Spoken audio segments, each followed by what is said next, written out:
तळा तालुका रायगडच्या राजकारणात राष्ट्रवादी काँग्रेस आणि तटकरे कुटुंबाचा पारंपरिक बालेकिल्ला. तब्बल 25 वर्ष या भागावर राष्ट्रवादीचा प्रभाव राहिलाय. 4.5 वर्षांपूर्वी झालेल्या नगरपंचायत निवडणुकीतही राष्ट्रवादीच्या हाती नगरपंचायतीची सत्ता आली होती. मात्र आता आगामी राजकीय समीकरणे बदलताना दिसतात. यावेळी नगरपंचायतीवरील राष्ट्रवादीची सत्ता पुन्हा जाण्याची शक्यता असल्याची चर्चा तळात जोर धरू लागली आहे. विशेष म्हणजे अनेक वॉर्डमधील वाड्या बस्त्यांमधून यापूर्वीच शिवसेनेत प्रवेश झालेत आणि पक्षप्रवेशाचे हे सत्र अजूनही सुरूच आहे. त्यातच आता पुसाटीवाडी ग्रामस्थांनी शिवसेनेत जाहीर प्रवेश केल्यानं तळातील राजकीय वातावरण पुन्हा एकदा तापलंय.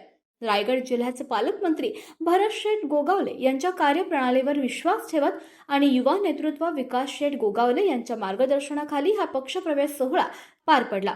यावेळी शिवसेना दक्षिण रायगड जिल्हा प्रमुख प्रमोद घोसाळकर आणि युवा सेना जिल्हा प्रमुख विपुल उभारे यांच्या प्रमुख उपस्थितीत पुसाटीवाडी मंडळ अध्यक्ष जयेश कातुर्डे, उपाध्यक्ष लक्ष्मण भांडे, सेक्रेटरी रामचंद्र कुळे तसेच निलेश शिंदे, नितीन भांडे, तेजस भांडे यांच्यासह पुसाटीवाडी ग्रामस्थ, महिला मंडळ आणि मुंबईकर मंडळातील नागरिकांनी शिवसेनेत प्रवेश केलाय.